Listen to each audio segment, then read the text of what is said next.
हर युग में भगवान पृथ्वी पर आते हैं, कभी राम बनकर, कभी कृष्ण बनकर। पर सवाल ये है, क्या आज भी वो हमारे बीच हैं, या फिर उन्होंने इस युग से मुंह मोड़ लिया है?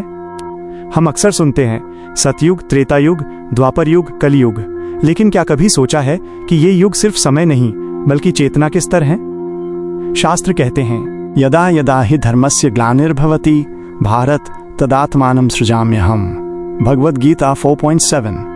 अर्थात जब जब पृथ्वी पर धर्म की हानि होती है, भगवान स्वयं अवतार लेकर आते हैं। लेकिन इसका मतलब केवल देहधारी रूप में जन्म लेना नहीं है। कभी वे दिव्य रूप में, कभी मानव शरीर में और कभी अदृश्य ऊर्जा के रूप में अवतरित होते हैं। यही अवतार का असली अर्थ है, ऊंचे लोक से नीचे उतरना, मानवता को दिशा देने के लिए। सतयुग जहां भगवान सर्वत्र थे, सतयुग को सत्य का युग कहा गया है।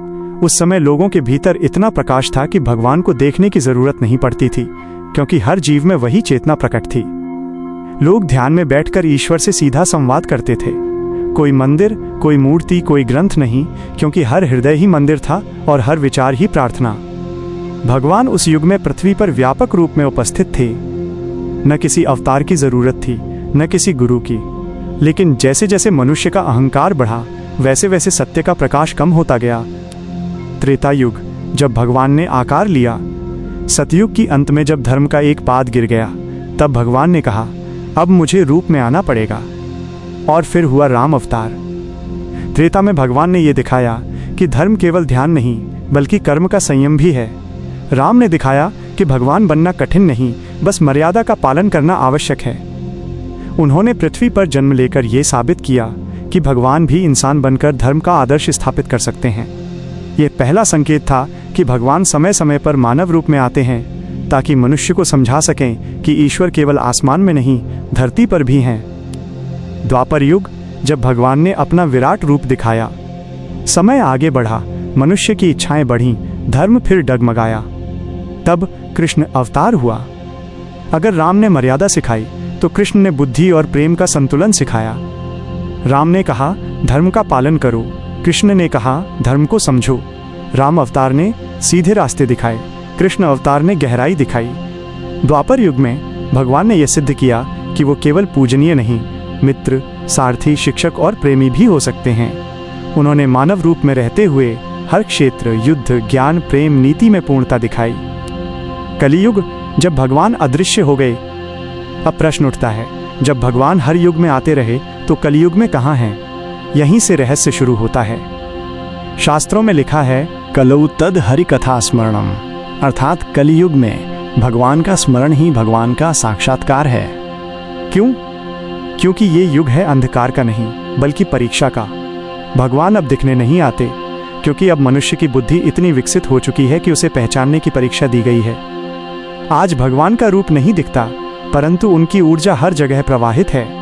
कभी किसी संत के वचनों में, कभी किसी अनजान व्यक्ति की मदद में, कभी किसी अचानक हुई चमत्कारी घटना में वो संकेत देकर जाते हैं कि मैं हूं। युग केवल समय नहीं, ऊर्जा का चक्र। अगर हम ध्यान से देखें तो हर युग में भगवान का स्वरूप बदलता गया। युग, मानव चेतना, भगवान का स्वरूप, उद्देश्य। सतयुग, पूर्ण प्रकाश, सर्वव्यापक, सत्य का अनुभव। त्रेता युग, मर्यादित, मर्यादा पुरुषोत्तम, धर्म की स्थापना। द्वापर युग, बुद्धि और भाव का संगम, योगेश्वर, कर्म और ज्ञान का संतुलन। कलियुग, भ्रम और विकार, अदृश्य शक्ति, स्मरण और विश्वास की परीक्षा। इस सारणी से एक बात स्पष्ट होती है, भगवान का आगमन स्थायी है, बस उनका रूप बदलता रहता है। क्या अवतार केवल भगवान लेते हैं? यह प्रश्न गहरा है। क्या केवल विष्णु, शिव या देवी ही अवतार लेते हैं? शास्त्र कहते हैं, यत्र यत्र धर्मो ह्यधर्मो हि तत्र तत्र अवतीर्यते, अर्थात जहाँ जहाँ धर्म की रक्षा की आवश्यकता होती है, वहाँ वहाँ दैवी चेतना किसी न किसी रूप में अवतरित होती है।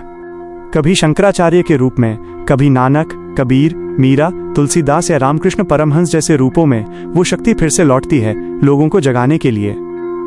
भगवान अब शरीर लेकर नहीं आते, बल्कि विचारों में उतरते हैं, संवेदना बनकर आते हैं। ब्रह्मांडीय दृष्टि, अवतार का वास्तविक विज्ञान। अगर इसे वैज्ञानिक दृष्टि से देखें तो अवतार का अर्थ है कॉस्मिक एनर्जी का एक बिंदु में संकेंद्रित होना। जब पृथ्वी की ऊर्जा असंतुलित हो जाती है युद्ध, हिंसा, पाप और अधर्म से, तब दिव्य चेतना स्वयं को संतुलन में लाने के लिए एक शरीर या रूप धारण करती है। वेदों में इसे कहा गया ऋतंच सत्यम चाभिधात तपसो लध्य जायत, अर्थात जब सत्य और धर्म की कंपन असंतुलित होती है तो तप ऊर्जा से एक नई चेतना जन्म लेती है। वही चेतना है अवतार। समय की गहराई, अवतार और युगांत। हर अवतार के साथ एक नया अध्याय शुरू होता है। राम के साथ धर्म का पुनर्जन्म हुआ, कृष्ण के साथ ज्ञान का विस्तार, और अब कलियुग में भगवान नाम के रूप में उपस्थित हैं। नाम ही अब बीज मंत्र है, क्योंकि इस युग में भगवान श्रवण के माध्यम से प्रवेश करते हैं। जो व्यक्ति प्रेम और भक्ति से भगवान का नाम लेता है वो उसी चेतना से जुड़ जाता है जिसे कभी लोग आंखों से देखते थे। इसलिए कहा गया कलौ नाम मात्रेण मुक्ति, अर्थात केवल नाम का स्मरण ही मुक्ति का द्वार है। तो अब आप समझिए, भगवान हर युग में आते हैं, पर हर बार उनका स्वरूप अलग होता है। सतयुग में वे सर्वत्र थे, त्रेता में मर्यादा के रूप में, द्वापर में प्रेम और नीति के रूप में, और कलियुग में नाम, भक्ति और चेतना के रूप में। अब सवाल ये नहीं है कि भगवान पृथ्वी पर आते हैं या नहीं, बल्कि सवाल ये है कि हम पहचान पाते हैं कि वो कब हमारे आसपास हैं। भगवान कहीं गए नहीं हैं, वो अब भी यहाँ हैं, बस दृष्टि बदलनी है।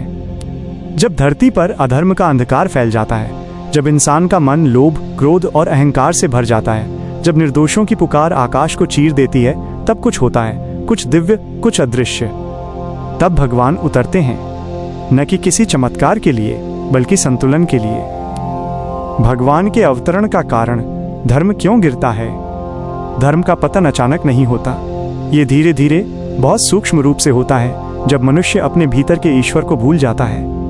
वेदों में कहा गया है धर्मस्य मूलम सत्यम, सत्यस्य मूलम विश्वासः, अर्थात धर्म की जड़ है सत्य और सत्य की जड़ है विश्वास। जब ये विश्वास कमजोर पड़ जाता है तो धर्म का पतन शुरू होता है। हर युग में धर्म का पतन सबसे पहले अहंकार से होता है। सतयुग में मनुष्य विनम्र था, वो जानता था कि वो स्वयं भगवान की एक झलक है, पर जैसे जैसे ज्ञान बढ़ा उसे लगा मैं ही सब कुछ हूँ। वेदों में कहा गया अहंकारो महाशत्रु, अर्थात अहंकार सबसे बड़ा शत्रु है, क्योंकि ये मनुष्य को ईश्वर से अलग कर देता है। रामायण में रावण इसका प्रतीक था।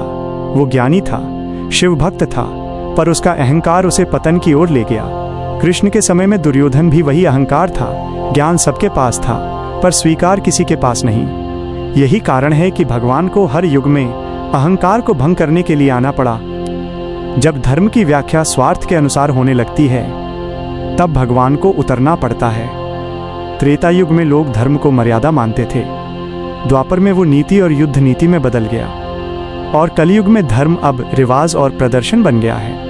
लोग भगवान से प्रेम नहीं करते, बल्कि सौदे करते हैं। इतने रुपए का भोग, उतने दिन की पूजा और बदले में फल। ये वो क्षण है जब धर्म की आत्मा मर जाती है।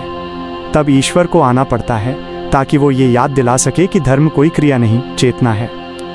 जब न्याय कमजोर पड़ने लगता है, भगवान का दूसरा नाम है धर्म और न्याय। जब समाज में अन्याय बढ़ता है, कमजोरों की आवाज दबा दी जाती है, सत्य बोलने वालों को तुच्छ समझा जाता है और झूठ ताकतवर बन जाता है, तो ये संकेत होता है कि युग परिवर्तन होने वाला है। महाभारत में यही हुआ। राजा दुर्योधन के पास शक्ति थी, पर न्याय नहीं। भीष्म और द्रोण जैसे महाज्ञानी भी मौन थे, क्योंकि वे अपने कर्तव्य और भावनाओं के बीच उलझ गए थे। जब न्याय मौन हो जाता है, तब भगवान को बोलना पड़ता है। कृष्ण ने अर्जुन के माध्यम से यही कहा, जब अन्याय का भार बढ़ता है, तब ईश्वर स्वयं धर्म की रक्षा के लिए प्रकट होते हैं।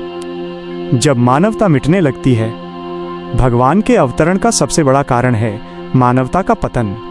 धर्म, जाति, विचारधारा, राजनीति, सबके पीछे अगर मानवता खत्म हो जाए तो समझिए अवतार का समय आ गया है। कृष्ण ने कहा था, सर्वभूतेषु चात्मानं सर्वभूतानि चात्मनि, अर्थात हर प्राणी में स्वयं को देखो। जब इंसान ये भूल जाता है कि सामने वाला भी उसी भगवान का अंश है, तो फिर उसे सिखाने के लिए वही भगवान किसी मनुष्य का रूप लेकर आता है।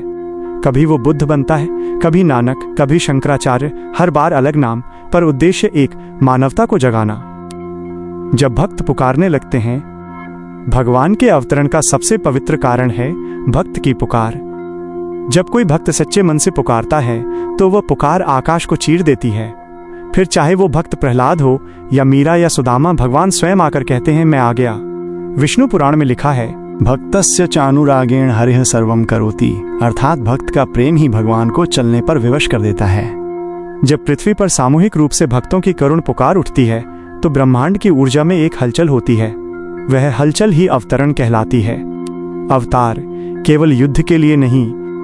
बहुत से लोग सोचते हैं भगवान केवल राक्षसों को मारने के लिए आते हैं, पर यह अधूरी समझ है। भगवान का असली उद्देश्य मारना नहीं बल्कि मार्ग दिखाना है। राम ने रावण को मारा पर असल में उन्होंने अहंकार को मारा। कृष्ण ने कंस को मारा पर असल में उन्होंने भय को नष्ट किया। नरसिंह ने हिरण्यकश्यप को मारा पर उन्होंने अविश्वास को मिटाया। अर्थात भगवान का हर युद्ध प्रतीकात्मक है। वो बाहर के राक्षस नहीं, भीतर के राक्षसों को नष्ट करते हैं। जब धर्म गिरता है तब ऊर्जा बदलती है। प्रकृति का हर नियम संतुलन पर टिका है। जब अधर्म बढ़ता है तो ब्रह्मांड की ऊर्जा असंतुलित हो जाती है। वेदों में कहा गया है, ऋतं च सत्यम चाभिधात तपसो लध्य जायत, अर्थात जब असंतुलन होता है तो तप ऊर्जा से नई चेतना उत्पन्न होती है। वही चेतना एक अवतार के रूप में प्रकट होती है। ये विज्ञान की दृष्टि से भी समझा जा सकता है। जैसे जब ऊर्जा असंतुलित होती है तो सेल्फ रेगुलेटिंग फोर्स उत्पन्न होती है। इसी प्रकार ब्रह्मांड में भी जब धर्म और अधर्म का अनुपात बिगड़ता है तो ईश्वर की ऊर्जा स्वयं सक्रिय हो जाती है। भगवान क्यों स्वयं आते हैं? यह प्रश्न बड़ा अद्भुत है। ईश्वर सर्वशक्तिमान है तो वे किसी देवता, ऋषि या साधु को भेज सकते हैं। फिर वो स्वयं क्यों आते हैं?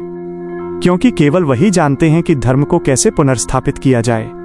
मनुष्य और देवता के बीच मध्य चेतना के रूप में भगवान ही वह सेतु हैं जो पृथ्वी की सीमित बुद्धि और ब्रह्मांड की अनंत बुद्धि के बीच संतुलन बनाते हैं। वो केवल समस्या सुलझाने नहीं आते बल्कि युग बदलने आते हैं। हर अवतार एक संदेश छोड़ता है। हर बार जब भगवान आते हैं तो वो सिर्फ अधर्म का अंत नहीं करते बल्कि एक नया अध्याय शुरू करते हैं। राम ने सिखाया मर्यादा और त्याग, कृष्ण ने सिखाया प्रेम और नीति, बुद्ध ने सिखाया करुणा और मध्यम मार्ग, नानक ने सिखाया नाम और एकत्व, शंकराचार्य ने सिखाया अद्वैत और ज्ञान। हर अवतार के पीछे एक ही उद्देश्य था, मनुष्य को उसकी दिव्यता का स्मरण दिलाना। भगवान बार बार इसलिए आते हैं क्योंकि मनुष्य बार बार भूल जाता है कि वो स्वयं ईश्वर का अंश है। धर्म का पतन केवल बाहरी नहीं, आंतरिक भी। धर्म गिरता है जब हम मंदिर में दीपक जलाते हैं पर भीतर अंधेरा रखते हैं। हम भगवान को फूल चढ़ाते हैं पर किसी भूखे को रोटी नहीं देते। हम ग्रंथ पढ़ते हैं पर हृदय से किसी को माफ नहीं कर पाते। यही असली धर्म का पतन है, जब पूजा क्रिया बन जाए और भक्ति केवल परंपरा। भगवान तब आते हैं जब लोगों को ये याद दिलाना होता है कि ईश्वर मंदिर में नहीं, मन में बसता है। अवतार के पहले संकेत। शास्त्र कहते हैं भगवान के आने से पहले कुछ संकेत अवश्य दिखाई देते हैं। युद्ध और हिंसा का विस्तार, प्राकृतिक आपदाओं की वृद्धि, संतों की भविष्यवाणियां, मानव का अहंकार चरम पर पहुंचना और भक्तों की करुण पुकार। इन संकेतों के बाद ही अवतरण का समय आता है। कृष्ण के जन्म से पहले भी यही हुआ। कंस का आतंक, निर्दोषों की हत्या और देवकी की करुण पुकार। तभी भगवान ने कहा, अब मैं स्वयं पृथ्वी पर जन्म लूंगा।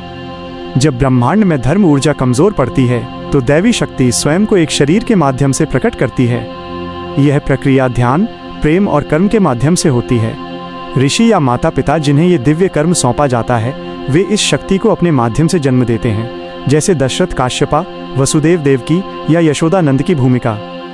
भगवान का जन्म केवल जैविक नहीं बल्कि ऊर्जात्मक घटना होती है। भगवान तब आते हैं जब सत्य मौन हो जाए, अन्याय शासन करने लगे, भक्त रोने लगें और धर्म को नया जीवन चाहिए हो। वे हर बार अलग नाम से आते हैं पर संदेश एक ही होता है, उठो जागो और अपने भीतर के ईश्वर को पहचानो। उनका आना किसी प्रलय का संकेत नहीं बल्कि एक नए सवेरा का आरंभ होता है। भगवान केवल तब नहीं आते जब हम उन्हें बुलाते हैं, वो तब आते हैं जब सृष्टि उन्हें पुकारती है। द्वापर के बाद युग बदल गया। कृष्ण चले गए, गीता का उपदेश पीछे रह गया। पर क्या भगवान सच में चले गए थे या फिर वे बस अदृश्य हो गए? क्योंकि गीता में स्वयं कृष्ण ने कहा था, मैं कभी जन्मता नहीं, कभी मरता नहीं। तो अगर वे नहीं गए तो कहाँ हैं? द्वापर का अंत, जब भगवान ने अदृश्य रूप धारण किया, महाभारत के युद्ध के बाद जब श्री कृष्ण ने अपनी देह त्यागी तो वो केवल एक शरीर का अंत था, न कि चेतना का। वेद और पुराण कहते हैं भगवान रूप बदलते हैं पर जाते कहीं नहीं। द्वापर युग के अंत में जब कलयुग की शुरुआत हुई तब भगवान ने भौतिक शरीर छोड़कर सूक्ष्म रूप धारण किया, यानी अब वे दिखाई नहीं देते पर हर जगह व्याप्त हैं। श्रीमद् भागवत महापुराण में कहा गया है, कृष्णो नृप हतः संख्ये तथापि स भगवान स्वयं धर्मं गुप्तम सदा तस्थौ कलौ संतेतु तिष्ठति। अर्थात कृष्ण का शरीर समाप्त हुआ पर वे स्वयं गुप्त रूप से कलयुग में विद्यमान हैं। धर्म अब उनके छिपे हुए स्वरूप में जीवित है। कलयुग जब भगवान अदृश्य हो जाते हैं। कलयुग को अज्ञान का युग कहा गया है। यह वो समय है जब सत्य और असत्य के बीच की रेखा धुंधली हो जाती है। लोग तर्क से भगवान को मापने की कोशिश करते हैं और जब दिखाई नहीं देते तो कह देते हैं भगवान है ही नहीं। परंतु यही भगवान की सबसे बड़ी योजना है। उन्होंने स्वयं कहा था, जब जब लोग बाहरी रूप में मुझे खोजेंगे मैं भीतर छिप जाऊंगा। कलयुग में भगवान का उद्देश्य है मनुष्य की आंतरिक दृष्टि की परीक्षा लेना। जो बाहरी आंखों से नहीं भीतरी अनुभूति से खोजेगा वही उन्हें पाएगा। कलयुग में भगवान का निवास कहाँ है? शास्त्रों में स्पष्ट कहा गया है, कलौ तद हरि कथा स्मरणम, अर्थात कलयुग में भगवान का निवास नाम, कथा और स्मरण में है। अब वे मंदिरों की मूर्तियों में सीमित नहीं हैं, बल्कि हर उस हृदय में हैं जो सच्चे मन से नाम का जप करता है। कृष्ण स्वयं कहते हैं, नाहं वसामि वैकुंठे योगिना हृदये न च मद्भक्ता यत्र गायन्ति तत्र तिष्ठामि नारद। अर्थात मैं वैकुंठ में नहीं, योगियों के ध्यान में नहीं, बल्कि जहाँ मेरे भक्त मेरा नाम लेते हैं वहीं निवास करता हूँ। यानी भगवान अब ध्यान और नाम के रूप में पृथ्वी पर हैं। कलयुग में भगवान के 5 छिपे हुए रूप। शास्त्र और संत बताते हैं कि भगवान अब भी 5 अदृश्य रूपों में पृथ्वी पर हैं। नाम शब्द के रूप में हरि नाम संकीर्तन स्वयं ईश्वर का रूप है। जब हम राम कृष्ण शिव हरे राम हरे कृष्ण कहते हैं तो ये शब्द नहीं बल्कि कंपन है जो ईश्वर की ऊर्जा को सक्रिय करते हैं। ध्वनि नाद के रूप में ओय वो मूल ध्वनि है जिससे सृष्टि बनी। यही कारण है कि जब कोई साधक ओम नमः शिवाय या ओम नमो नारायणाय का जप करता है तो उसके चारों ओर भगवान की ऊर्जा जागृत होती है। गुरु के रूप में कलयुग में भगवान गुरु तत्व के माध्यम से आते हैं। हर सच्चा गुरु हर संत ईश्वर की वही ऊर्जा है जो मार्गदर्शन के लिए मानव रूप में आई है। प्रेम के रूप में भगवान अब करुणा और सेवा में प्रकट होते हैं। जब कोई भूखे को भोजन देता है, जब कोई दुखी के आंसू पोंछता है, वहां भगवान स्वयं उपस्थित होते हैं। अंतःकरण आत्मा कलयुग में भगवान बाहर नहीं भीतर आत्मा के रूप में निवास करते हैं। जब तुम ध्यान में शांति अनुभव करते हो वो वही ईश्वर की उपस्थिति है। कलयुग में भगवान क्यों नहीं दिखते? क्योंकि भगवान का स्वरूप भौतिक दृष्टि से परे है। जैसे रेडियो तरंगे हमारे आसपास हैं पर केवल सही फ्रीक्वेंसी पर रेडियो उन्हें पकड़ पाता है, वैसे ही भगवान की ऊर्जा हर जगह है पर केवल भक्ति की फ्रीक्वेंसी पर ही वो अनुभव होती है। इसलिए संतों ने कहा, जिसने मन जीता उसने भगवान देखा और जिसने बाहर खोजा उसने दूरी बढ़ाई। कृष्ण ने गीता में यही समझाया, मैं सबके भीतर हूँ पर सब मुझे नहीं देख पाते क्योंकि देखने के लिए आंख नहीं हृदय चाहिए। कलयुग की सबसे बड़ी शक्ति नाम। भगवान अब नाम के रूप में जीवित हैं। यह युग कठिन है पर साथ ही सबसे सरल भी, क्योंकि अब किसी जटिल साधना की आवश्यकता नहीं। श्री कृष्ण चैतन्य महाप्रभु ने कहा था, नाम ही परम ब्रह्म है, जो नाम का स्मरण करे वही मुझे पा लेता है। रामचरितमानस में तुलसीदास जी ने लिखा, नाम प्रतापे ते मम दर्शन हुई, अर्थात मेरे नाम के प्रभाव से ही मेरा दर्शन संभव है। इसलिए संत कहते हैं, अगर तुम भगवान को नहीं देख पा रहे तो उनका नाम जपना शुरू करो, वे स्वयं प्रकट हो जाएंगे। कलयुग में भगवान के संकेत, यद्यपि वे अदृश्य हैं पर उनकी उपस्थिति के संकेत हर जगह मिलते हैं। कभी किसी असंभव कार्य में अचानक सफलता, किसी संकट में अप्रत्याशित सहायता, किसी अनजान व्यक्ति के शब्दों से जीवन का बदल जाना, ध्यान में प्रकाश या कंपन का अनुभव, ये सब ईश्वर के सिग्नल हैं कि वे हमारे आसपास हैं, हमें देख रहे हैं। कभी कभी वे स्वप्न में संदेश देते हैं, कभी प्रेरणा के रूप में हृदय में उतरते हैं, कभी किसी बच्चे, साधु या अजनबी के मुंह से ऐसे शब्द निकलते हैं जो सीधे आत्मा को छू जाएं। वो कोई साधारण बात नहीं होती, वो ईश्वर की फुसफुसाहट होती है। भगवान अब सीधे नहीं आते बल्कि भक्तों के माध्यम से काम करते हैं। हर सच्चा भक्त उनके दूत की तरह होता है। जैसे हनुमान राम के युग में थे, वैसे ही आज भी कुछ लोग ऐसे हैं जो बिना जाने ही भगवान के कार्य कर रहे हैं, कभी किसी को बचाने के लिए, कभी किसी को सही रास्ता दिखाने के लिए। वो खुद को नहीं जानते, पर उनमें ईश्वर कार्यरत होता है।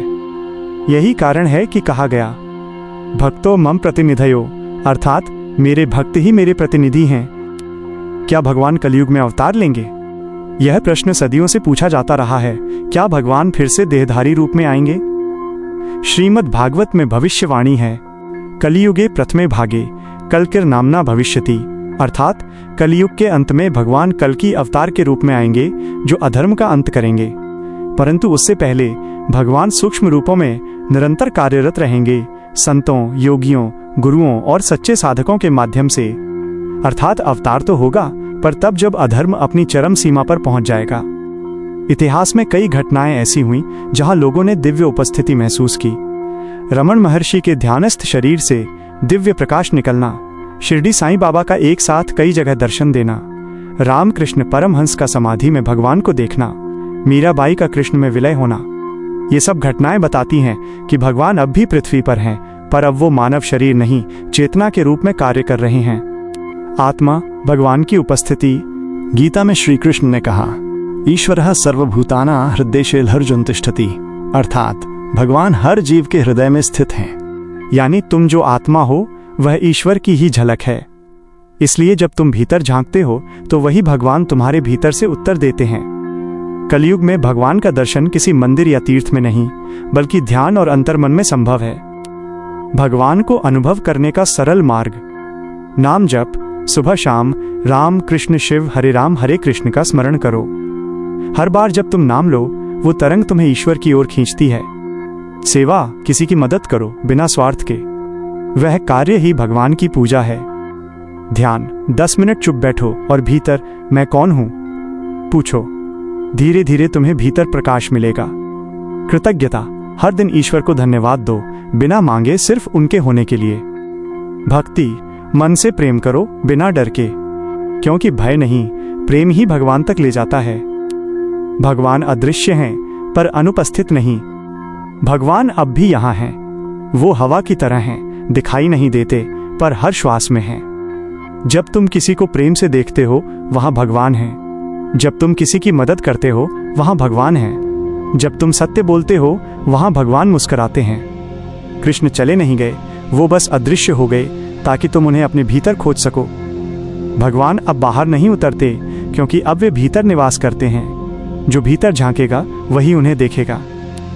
कहते हैं हर युग में भगवान आते हैं, तो क्या इस कलयुग में भी वो हमारे बीच हैं, या फिर वो अदृश्य होकर हमें परख रहे हैं? आज के मनुष्य के पास हर सुविधा है, ज्ञान, तकनीक, विलासिता, लेकिन एक चीज गायब है, शांति। लोग मंदिर बनाते हैं, पूजा करते हैं, पर मन भीतर से खाली महसूस करता है, क्योंकि मनुष्य अब भगवान को देखना चाहता है, महसूस करना नहीं। पर यही गलती है। भगवान अब दृश्य रूप में नहीं, ऊर्जा रूप में कार्य कर रहे हैं। भगवान ने रूप क्यों छोड़ा? यह प्रश्न बहुत गहरा है। भगवान त्रेता और द्वापर में रूपधारी क्यों थे, पर अब रूप रहित क्यों हैं? शास्त्र इसका सुंदर उत्तर देते हैं। कलौ तद हरिकथा स्मरणम - स्कंद पुराण, अर्थात कलियुग में भगवान का स्मरण ही भगवान का साक्षात्कार है, क्योंकि अब मानवता का विकास हो चुका है। अब परीक्षा दृश्यता की नहीं बल्कि चेतना की है। भगवान कहते हैं, मैं अब शरीर नहीं लाऊंगा, मैं तुम्हारे भीतर उतरूंगा। अब भगवान बाहर से नहीं, अंतर्यामी के रूप में भीतर से मार्गदर्शन करते हैं। अंतर्यामी भगवान का अदृश्य स्वरूप। प्रत्येक जीव के भीतर एक सूक्ष्म प्रकाश है जो चेतना का केंद्र है। उसी को शास्त्रों में कहा गया, ईश्वर सर्वभूतांतरात्मा, अर्थात भगवान हर जीव के भीतर आत्मा के रूप में विद्यमान हैं। जब कोई व्यक्ति गलत काम करने से पहले अचानक रुक जाता है, जब कोई अपराधी पछतावे में रो पड़ता है, जब किसी के मन में करुणा या क्षमा की भावना उठती है, वो ईश्वर की वही अंतर्यामी चेतना है जो भीतर से बोलती है, ऐसा मत करो। यही आवाज भगवान की सबसे सच्ची उपस्थिति है। भगवान अब अनुभव में हैं, दृश्य में नहीं। कलयुग में भगवान अब अनुभव से प्रकट होते हैं, न कि आंखों से दिखाई देते हैं। कभी किसी भिखारी के रूप में आपकी परीक्षा लेते हैं, कभी किसी दुखी व्यक्ति के आंसुओं में प्रकट होते हैं, कभी किसी अनजान के मुंह से वो बात निकलवाते हैं जो आपके जीवन का रास्ता बदल देती है। वो हर जगह है, पर केवल वही व्यक्ति पहचान पाता है जिसका मन निर्मल और हृदय प्रेममय है। क्या भगवान वास्तव में मनुष्य रूप में आ चुके हैं? इस प्रश्न का उत्तर अनेक संतों ने रहस्यमय ढंग से दिया है। कई संतों ने कहा, भगवान अब संतों और ज्ञानी आत्माओं के रूप में पृथ्वी पर कार्य कर रहे हैं। साधु स्वरूपेण हरिः प्रतिष्ठितः - गरुड़ पुराण। भगवान साधुओं के रूप में ही अब विचरण करते हैं।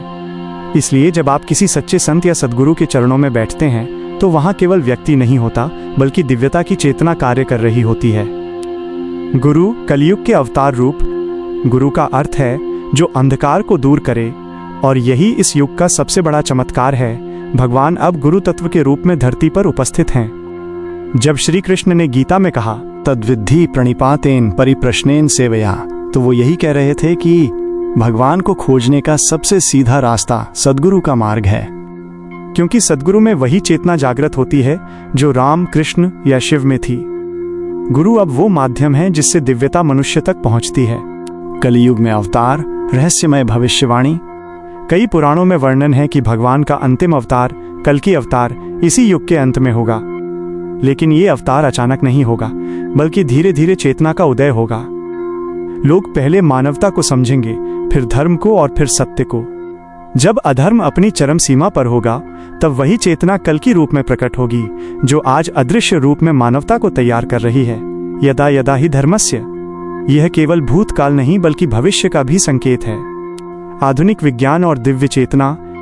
अगर हम आधुनिक विज्ञान की दृष्टि से देखें तो भगवान की उपस्थिति को ऊर्जा के रूप में समझ सकते हैं।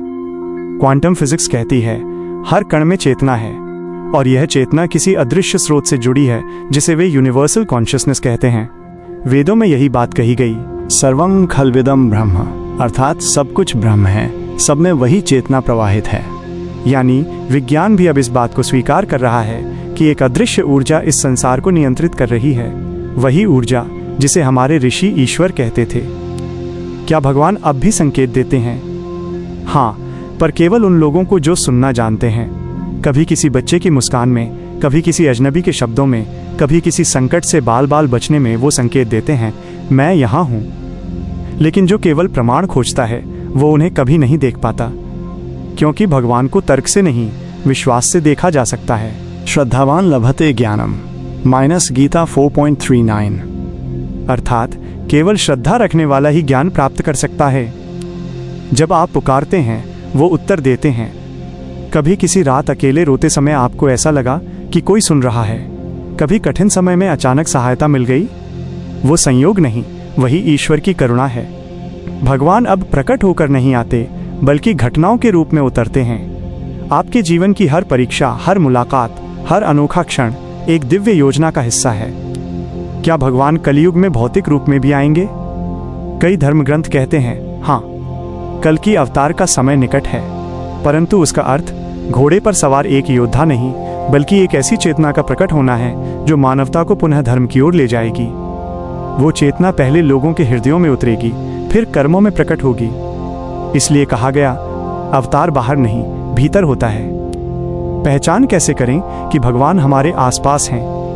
3 संकेत हैं जब आपके जीवन में बिना कारण प्रेम जागे। वो भगवान की करुणा का प्रवाह है। जब कोई कठिन समय अचानक आसान हो जाए, वो उनका आशीर्वाद है। जब कोई अदृश्य शक्ति आपको गलत काम से रोक दे, वो उनके भीतर से बोले गए शब्द हैं। भगवान हर दिन प्रकट होते हैं, पर केवल उन लोगों को दिखते हैं जो देखने के बजाय महसूस करना जानते हैं। तो अब सवाल नहीं रह जाता कि क्या भगवान पृथ्वी पर आते हैं, बल्कि सवाल ये है, क्या हम उन्हें पहचानने के लिए तैयार हैं? भगवान अब न तो मंदिरों में सीमित हैं, न आसमान में छिपे हैं, वो अब हर हृदय के भीतर जीवित हैं। कभी किसी गरीब की प्रार्थना में, कभी किसी माँ के आंसुओं में, कभी किसी साधु की मुस्कान में, वो हर क्षण हमारे बीच हैं। भगवान कहीं नहीं गए, वो बस रूप बदल चुके हैं। अब वो हमें देखने नहीं आते, बल्कि चाहते हैं कि हम अपनी दृष्टि बदलें। कभी सोचा है, भगवान जब हमारे जीवन में उतरते हैं तो वो क्या कोई शंख बजाते हैं, या वो चुपचाप संकेत भेजते हैं? आज हम जानेंगे वो अदृश्य संकेत जो बताते हैं कि भगवान अब भी हमारे साथ हैं। जब जीवन में अचानक मोड़ आते हैं, कभी आपके साथ ऐसा हुआ है कि सब कुछ बिगड़ रहा था, पर अचानक कोई रास्ता खुल गया। शायद कोई नया अवसर मिला, कोई पुरानी समस्या अपने आप खत्म हो गई, या कोई अजनबी आकर आपकी मदद कर गया। वो संयोग नहीं, वो संकेत है। भगवान सीधे आकर नहीं कहते मैं हूँ, वो परिस्थितियों के रूप में बोलते हैं। दैवी हेषा गुणमयी मम माया दुरत्या - गीता। अर्थात जो कुछ भी तुम्हारे आसपास घट रहा है वो मेरी ही लीला है। कभी कुछ बुरा भी होता है, पर बाद में समझ आता है वो बुरा नहीं था, वो तुम्हें आगे बढ़ाने की तैयारी थी। भगवान की योजना हमेशा तत्काल नहीं दिखती, पर जब जीवन पीछे मुड़कर देखो तो समझ आता है हर कदम पर वही तुम्हें संभाल रहे थे। जब भीतर से आवाज उठती है, कभी कभी मन के भीतर अचानक एक आवाज आती है, ये मत करो, ये सही रास्ता है, यहाँ से निकलो, इससे बात करो। वो अंतरात्मा की आवाज ही भगवान की भाषा है। शास्त्रों में कहा गया है, ईश्वरः सर्वभूतानां हृदयेषु लुज्जुन् तिष्ठति - गीता 18.61। अर्थात भगवान हर जीव के हृदय में स्थित हैं। जब भी तुम अपनी अंतरात्मा की सुनते हो, तब तुम भगवान से सीधा संवाद कर रहे होते हो। वो तुम्हारे बाहर नहीं, तुम्हारे विचारों के बीच की शांति में बोलते हैं। कभी कभी जब हम निर्णय नहीं ले पाते और भीतर से एक हल्की सी प्रेरणा आती है, वही दिव्य संकेत है। जब कोई अजनबी मददगार बन जाता है, कभी कभी सबसे कठिन समय में कोई व्यक्ति अचानक सामने आ जाता है जो आपको बचा लेता है या रास्ता दिखा देता है। आप उसे नहीं जानते, वो बिना किसी स्वार्थ के आपकी सहायता करता है और फिर जैसे आया था वैसे गायब हो जाता है। क्या ये संयोग है? नहीं, वो भगवान का दूत होता है। वेदों में कहा गया है, देवाः मनुष्य रूपेण चरन्ति, अर्थात देवता कभी कभी मनुष्य के रूप में चलते हैं। जब आपको लगे कि कोई तो ऊपर से मेरी सुन रहा है, समझ लीजिए भगवान उसी रूप में आपके जीवन में उतरे हैं। जब बार बार कोई एक ही संदेश दिखे, क्या आपने कभी गौर किया, कभी कोई शब्द, कोई वाक्य, कोई विचार बार बार आपके सामने आता है? कभी किसी किताब में, कभी किसी गाने में, कभी किसी अनजान व्यक्ति के मुंह से वही बात सुनाई देती है। वो सिंक्रोनिसिटी कहलाती है और यही भगवान का संवाद है। वो कहते हैं, मैं तुम्हें सीधे नहीं बोलता, मैं संकेतों में बोलता हूँ। कभी राम नाम बार बार दिखता है, कभी विश्वास रखो जैसे शब्द हर जगह सुनाई देते हैं। ये कोई इत्तेफाक नहीं, ये दिव्य ऊर्जा का गाइडेंस है। जब कठिनाइयां बढ़ जाएं, बहुत लोग कहते हैं अगर भगवान है तो इतनी परेशानी क्यों? परंतु जो गहराई से समझते हैं वो जानते हैं भगवान तब सबसे अधिक सक्रिय होते हैं जब जीवन में अंधेरा छा जाता है। जैसे सोने को आग में तपाया जाता है, वैसे ही आत्मा को कठिनाइयों में शुद्ध किया जाता है। दुख में ही ईश्वर की कृपा सबसे गहरी होती है। जब कुछ भी आपके अनुसार नहीं हो रहा, वो भगवान का तरीका है ये कहने का, मैं तुम्हें किसी बड़े कार्य के लिए तैयार कर रहा हूँ। इसलिए जो व्यक्ति कठिनाइयों में भी शांत रहता है, वो भगवान का सच्चा भक्त है, क्योंकि वो जानता है कि हर दर्द के पीछे दिव्यता छिपी है। जब कोई पुरानी समस्या अपने आप समाप्त हो जाए, कभी कोई झगड़ा अचानक खत्म हो जाता है, कोई शत्रु बदल जाता है, या कोई असंभव कार्य बिना प्रयास पूरा हो जाता है, वो तुम्हारी शक्ति नहीं, भगवान की लीला है। कभी कभी वो हमारे जीवन से कुछ लोगों को खुद ही दूर कर देते हैं, क्योंकि वो जानते हैं कुछ रिश्ते तुम्हें बांधेंगे, बढ़ाएंगे नहीं। जो चीज तुम्हारे जीवन से अचानक चली जाए, उसके पीछे भी वही शक्ति कार्यरत होती है, क्योंकि भगवान का हर नाश किसी बड़े निर्माण का प्रारंभ होता है। जब कोई अर्थहीन घटना गहराई में अर्थ ले आए, कभी किसी दुर्घटना से तुम बच गए, कभी किसी मुलाकात ने तुम्हारी सोच बदल दी, कभी किसी अजनबी ने तुम्हारी आत्मा को झकझोर दिया, ऐसी हर घटना योजनाबद्ध होती है। भगवान ब्रह्मांड के हर कण से बात करते हैं, वो हवाओं में फुसफुसाते हैं, वो समय के माध्यम से उत्तर देते हैं। हर घटना जो तुम्हारे जीवन को झकझोरती है, वो तुम्हें ये याद दिलाती है तुम अकेले नहीं हो। जब तुम्हारे भीतर अशांत मन अचानक शांत हो जाए, कभी ध्यान में, प्रार्थना में या किसी मंदिर में बैठते ही मन अचानक स्थिर हो जाता है, जैसे कोई तुम्हारे कंधे पर हाथ रख दे। वो केवल शांति नहीं, वो दिव्य स्पर्श है। भगवान की उपस्थिति हमेशा शांति के रूप में अनुभव होती है। वो कहीं बाहर नहीं चमकते, वो भीतर से रोशनी भर देते हैं। शांतिरूपोलहम - ईश्वर स्वयं कहते हैं, मैं शांति ही हूँ। इसलिए जब तुम भीतर से शांत हो जाओ, समझ लेना भगवान वहाँ हैं। जब तुम्हारे जीवन में सेवा का भाव जागे, कभी अचानक मन में इच्छा होती है किसी की मदद करने की, किसी गरीब को भोजन देने की, किसी दुखी को दिलासा देने की, वो केवल दया नहीं, वो भगवान का वास्तविक अवतरण है। क्योंकि जब भगवान भीतर सक्रिय होते हैं तो मनुष्य में करुणा प्रकट होती है। परमात्मा का पहला संकेत करुणा। जब तुम किसी की मदद बिना स्वार्थ के करते हो, तब भगवान तुम्हारे कर्मों के माध्यम से धरती पर उतरते हैं। जब तुम्हारा मन नाम की ओर खिंचता है, कलयुग में भगवान का सबसे सीधा मार्ग नामस्मरण है। जब तुम्हारा मन बार बार राम, कृष्ण, शिव, हरि नाम जपने को चाहता है, तो समझ लो तुम्हारी आत्मा को भगवान ने छू लिया है, क्योंकि नाम में वही ऊर्जा छिपी है जो उनके रूप में थी। नाम का कंपन, वाइब्रेशन सीधा उस ब्रह्मांडीय चेतना से जुड़ता है जहां भगवान स्वयं निवास करते हैं। नाम स्मरणे सर्व दुख विनाशः, अर्थात नाम का स्मरण सभी दुखों का नाश करता है। संकेतों को महसूस करने की कला। भगवान चमत्कार नहीं करते, वो संकेत भेजते हैं। कभी किसी व्यक्ति के रूप में, कभी किसी शब्द के रूप में, कभी किसी परिस्थिति के माध्यम से, पर केवल वही व्यक्ति उन्हें देख पाता है जो बाहरी आंखें नहीं बल्कि भीतर की दृष्टि खोलता है। भक्ति वो नहीं जो दिखे, भक्ति वो है जो महसूस हो। जब तुम अपने जीवन की हर घटना में अर्थ खोजने लगो, हर दर्द में एक शिक्षा देखने लगो, हर खुशी में एक आशीर्वाद देखने लगो, तो समझ लो भगवान अब तुम्हारे जीवन में कार्य कर रहे हैं। भगवान दिखते नहीं, वो महसूस होते हैं। उनके संकेत हर रोज तुम्हारे चारों ओर हैं, बस तुम्हें अपनी दृष्टि बदलनी है। जब आंखें बंद करोगे तभी सच्चे दर्शन होंगे। हर युग में मनुष्य यही प्रश्न पूछता रहा है, भगवान कहाँ हैं? पर उत्तर हमेशा भीतर से आया है, तू ही तो मैं हूँ। ये बात सुनने में सरल लगती है, पर इसका अर्थ अत्यंत गूढ़ है। हम सोचते हैं कि भगवान किसी स्वरूप में आएंगे, सोने का मुकुट पहनेंगे, चमत्कार करेंगे, आकाश में विचरेंगे, परंतु वेद कहते हैं एकुलहम बहुश्याम, अर्थात मैं एक हूँ पर सब में व्याप्त हूँ। यही सृष्टि का मूल रहस्य है। भगवान जब जब पृथ्वी पर आते हैं, वे केवल कुछ लोगों के लिए नहीं, पूरी मानवता के लिए आते हैं। परंतु उन्हें पहचानने के लिए जिस नेत्र की आवश्यकता है वो भौतिक नहीं, आत्मिक दृष्टि है। भगवान को पहचानने के 3 मार्ग। भक्ति का मार्ग, हृदय से अनुभव, जिसका हृदय निर्मल है, जो अपने भीतर अहंकार को गलाकर प्रेम से भरा है, उसे भगवान का आभास अवश्य होता है। वो जब पूजा करता है तो मूर्ति नहीं देखता, ऊर्जा देखता है। वह जब नाम जपता है तो शब्द नहीं सुनता, कंपन अनुभव करता है। भगवान उसके लिए किसी स्वरूप में नहीं, हर भावना में प्रकट होते हैं। ज्ञान का मार्ग, तत्व की पहचान। जिसे सच्चा ज्ञान मिला वो समझता है कि सृष्टि में जो कुछ भी है वही ब्रह्म है। वह जानता है कि भगवान किसी स्थान विशेष में सीमित नहीं है, वे हैं हर श्वास में, हर ध्वनि में, हर अणु में। वह जहाँ देखता है वहाँ ईश्वर ही ईश्वर दिखता है। कर्म का मार्ग, सेवा में भगवान। जो दूसरों की सेवा करता है, दुखी को हंसी देता है, भूखे को भोजन देता है, वो बिना कहे ही भगवान के सबसे करीब पहुंच जाता है, क्योंकि भगवान उसी में प्रकट होते हैं जो निष्काम भाव से कर्म करता है। क्या भगवान सच में आज भी पृथ्वी पर हैं? हाँ, वे अभी भी हैं, पर शायद अब वे मंदिरों में नहीं बल्कि मनुष्य के रूप में, कर्मों के रूप में, विचारों के रूप में चल रहे हैं। कभी वो माँ के आंसू में दिखते हैं, कभी पिता के त्याग में, कभी किसी अनजान व्यक्ति की मदद में। वही तो हैं जो हर रूप में मानवता की रक्षा कर रहे हैं।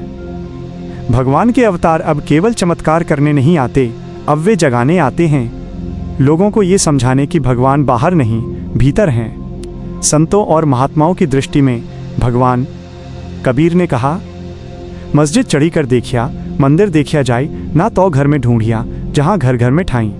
कबीर का संकेत स्पष्ट था, भगवान को कहीं बाहर मत ढूंढो, वे तुम्हारे भीतर बैठे हैं, बस तुम्हें शांति चाहिए, मौन चाहिए। रामकृष्ण परमहंस ने कहा था, ईश्वर को पाना कठिन नहीं, कठिन है मन को स्थिर करना। जब मन शांत होता है तब भीतर की रोशनी जागती है। वो रोशनी कोई और नहीं, ईश्वर का ही रूप है। क्या कलयुग में कोई अवतार आएगा? शास्त्र कहते हैं कि कलयुग के अंत में भगवान विष्णु का अंतिम अवतार कल्कि अवतार प्रकट होगा।